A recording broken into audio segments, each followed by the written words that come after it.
Le Petit Troyen, 5 juin 1908. Le grand-duc André de Russie chez Georgia Knapp.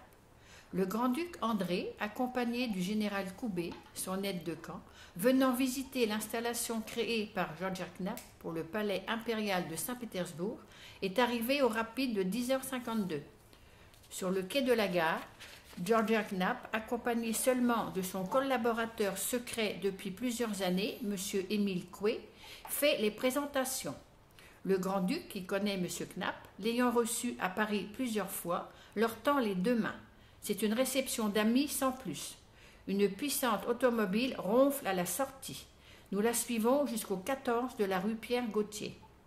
Le grand-duc veut lui-même sonner et causer avec le service. La sensibilité des microphones le laisse absolument stupéfait. Ensuite, la visite commence. Le général Koubé prend des notes. Il affirme qu'au courant de tous les progrès électriques, il n'a jamais rien vu d'aussi prodigieux. Avant le déjeuner, des expériences de radioactivité du corps humain, conduites par M. Coué, laissent l'assistante stupéfaite.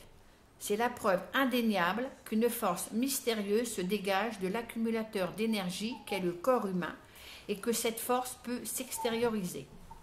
Ainsi que l'a dit judicieusement le grand-duc, nous nous trouvons ici en présence de phénomènes non encore définis scientifiquement. Vous travaillez sur un terrain neuf avec des matériaux neufs. Il n'y a donc de professeurs que ceux qui ont le courage de sonder avec hardiesse dans les mystérieuses profondeurs de la création. Le dîner fut une suite ininterrompue de féeriques surprises. Par une délicate attention du maître de maison, les surtout irradiés de feux multicolores étaient cravatés aux couleurs russes et françaises. L'ensemble des services représentait un spectacle inoubliable.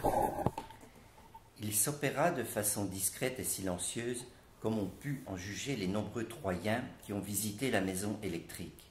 Les deux Russes étaient littéralement sous le charme.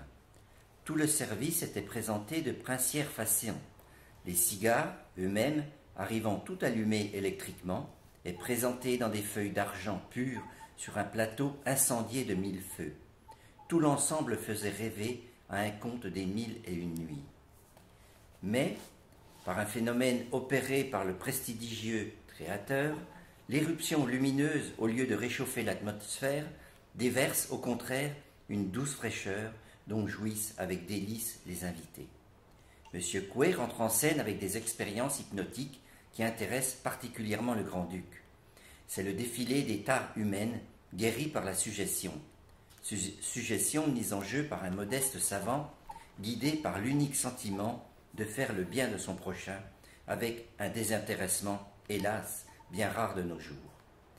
Mais l'auto trépidante emporte déjà les acteurs de cette inoubliable journée, et ma modeste bicyclette ne m'amène à la gare que juste au moment où le grand-duc André, penché à la portière de son coupé salon, agite son chapeau dans un au revoir enthousiaste, alors que le train se perd majestueusement dans le lointain.